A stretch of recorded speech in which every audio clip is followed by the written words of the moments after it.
Hello World et bienvenue sur Codapic.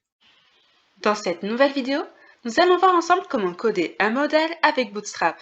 Un modal, c'est tout simplement un pop-up, donc un message qui s'affiche lorsque l'on clique sur un bouton. Donc ça peut être un message d'alerte ou bien un simple message d'information. Pour cela, je vous invite à aller sur le site de Bootstrap, à copier ce code dans la partie Live Demo. Ensuite, on va aller directement dans notre éditeur de code et commencer à coder. C'est parti! À présent que nous sommes dans notre éditeur de code, je vous propose de coder le modal sans regarder le code de Bootstrap de suite. On ira s'y référer seulement si on voit que l'on a des difficultés. Donc c'est parti! Quand on veut commencer à coder un modal, on va d'abord essayer de créer un premier bouton. Donc pour cela, on va ouvrir une balise button et à l'intérieur, on va y ajouter un type égal button. Donc, ensuite, de quoi est-ce qu'on va avoir besoin d'autre? On va avoir besoin d'une classe. Et à l'intérieur, étant donné que c'est Bootstrap, on va dire que l'on va créer un bouton. Donc, on met btn, puis on va donner une couleur à ce bouton avec btn-primary. Et ensuite, on va ajouter une marge de 5. Donc, vous vous souvenez, avec Bootstrap, on écrit M pour la marge et ensuite, on utilise l'échelle qui allait jusqu'à 5 afin de donner une margine à nos éléments. Donc ici, on va utiliser le maximum qui est 5. Après, bien évidemment, vous pouvez utiliser du CSS pour ajouter la marge que vous souhaitez. Ensuite, on va ajouter un data. Alors, on va écrire data-bs-toggle. Donc ici, on sait que ce que l'on veut faire, c'est ouvrir une fenêtre. Donc pour cela, on doit dire que on va utiliser un modal. Donc on écrit modal.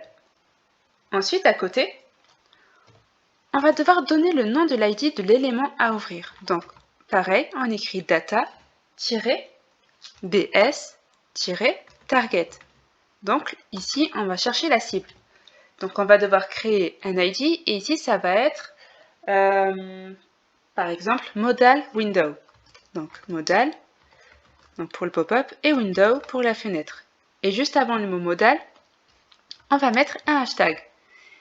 Et bien sûr ici, on va utiliser la méthode camelcase. Donc c'est-à-dire que l'on va écrire en mettant donc une minuscule au premier mot et le deuxième mot aura une majuscule. Donc c'est en référence au chameau, à la bosse du chameau. Au boss du chameau, pardon. Ensuite, on va ajouter un texte. Donc on va rajouter un petit texte à notre bouton. Ça va être par exemple découvrir le modal.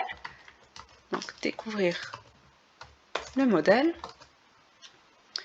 Voilà, donc ici on a notre bouton qui est terminé. Et maintenant on va passer aux choses un peu plus sérieuses. Donc ici je vais ouvrir une div qui aura pour classe modal et qui aura aussi pour classe fade. Donc fade, ça va être cette animation, donc le fait que le pop-up en fait va pouvoir descendre de haut vers en bas ou de bas vers en haut. Là, ça sera vraiment à vous de voir ce que vous souhaitez. Donc moi ici avec fade, on va voir qu'il y aura un mouvement avec ce pop-up et on verra ça juste après. Donc juste après, bien sûr, juste après avoir terminé de coder. Maintenant, on va ajouter notre fameux ID. Donc, on va venir récupérer juste en haut. On fait CTRL-C pour copier et CTRL-V pour coller. Donc ici, l'ID, c'est modal window. Ensuite, on va rajouter aria label by. Donc, labeled by. Donc ça va être une étiquette. Donc, comme une étiquette, ça va être du coup le nom qu'aura cet élément. Donc, on va écrire modal exemple. Et donc ça, en fait, c'est par rapport à tout ce qui est liseuse pour que ça puisse être lu par les liseuses. Ensuite, donc, à vous de voir en fonction du site que vous codez, si vous avez besoin, oui ou non, de faire apparaître ça. Donc moi ici, par exemple, je vais mettre true. En dessous, on va ajouter une nouvelle div. Hop. Et à l'intérieur, on va mettre comme classe modal-dialogue. Donc je me mets là, j'écris modal-dialogue. Donc ici, je vais à la ligne. Donc ici, on vient de dire en gros que l'on va créer un modal. Et à présent, il faut que l'on crée le contenu. Donc pareil, on va ouvrir une nouvelle balise div. Et pour aller plus vite, au lieu de rouvrir manuellement une balise, on va tout simplement écrire div, point, et à l'intérieur, on va mettre modal-content. Et de là, vous faites entrer. Et voilà, votre div avec votre classe ont été tout simplement codés automatiquement. Donc, encore à l'intérieur, parce que là du coup, on dit que l'on va amener du contenu à ce modal dialogue, donc on va écrire, donc on va faire pareil, on va faire div.modal, modal-header. Et à l'intérieur, on va rajouter un grand titre. Donc on va pouvoir mettre, par exemple, si on met un h3, point, et on va ajouter modal-title. Donc ça, c'est bien une classe de Bootstrap. Donc on peut faire entrer. Et pour le texte, on va par exemple pouvoir mettre félicitations.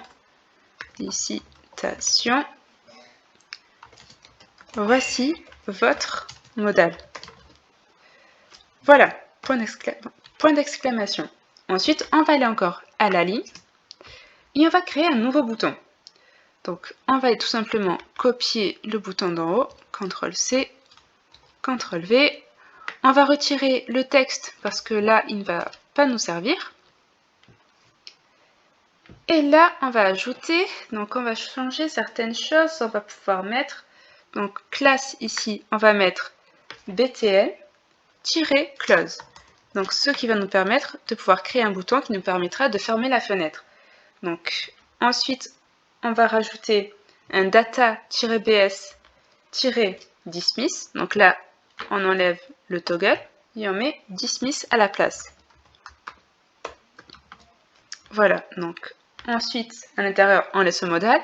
Et ça va nous permettre de pouvoir fermer aussi notre fenêtre. Donc ça, c'est fait. Et on va terminer ici avec... Alors, j'enlève juste ça. On va terminer avec un aria-label. Aria-label, hop. Et on va y mettre close. Voilà, donc là, ici, on a notre bouton qui est terminé. Ensuite, en dessous, on va rajouter le body. Donc, ici, on reste là. Voilà, donc je descends juste en dessous. Je vérifie où je suis, donc pour pas me tromper. Donc là, pareil, je recrée une div avec comme classe modal-body. Je fais entrer. Je vais à la ligne. Et ici, je vais tout simplement rajouter une balise P. Voilà. Et on va y mettre un petit texte. Donc, je vais mettre voici le body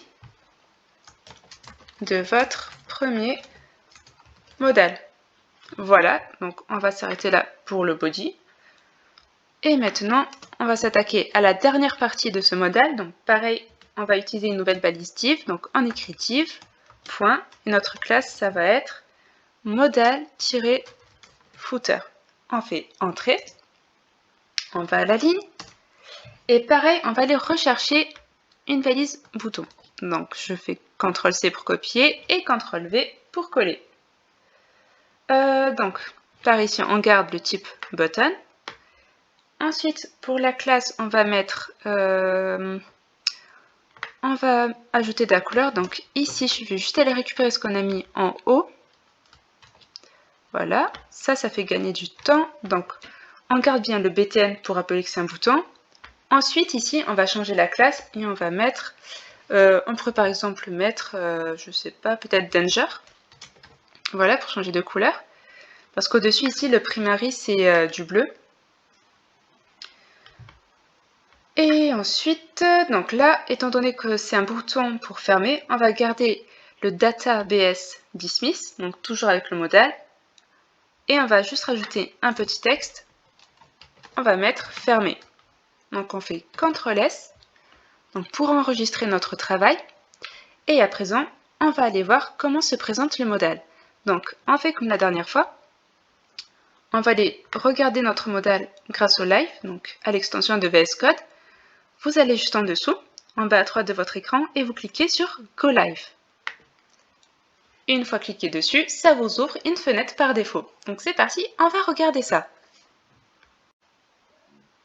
Ok, donc maintenant on va tester notre bouton. Donc je clique dessus. Comme on peut le voir ici, on a le modal title. Ici en dessous, on retrouve le modal body. Et on retrouve aussi nos deux boutons. Donc pour fermer le modal, si je clique sur la croix, on peut voir que ça ferme. Et sur le bouton rouge, on voit aussi que ça ferme. Mais on peut aussi fermer le modal en utilisant une fonction par défaut de Bootstrap, donc c'est-à-dire en cliquant dans le vide. Voilà, ça vous ferme aussi le modal. C'est la fin de ce cours. Comme d'habitude, on se retrouve jeudi après-midi sur Instagram pour un récap de la dernière vidéo. Et on se retrouve pour un nouveau cours le 16 septembre à 18h30 sur YouTube. Si vous avez aimé cette vidéo, n'hésitez pas à liker et à vous abonner. À bientôt!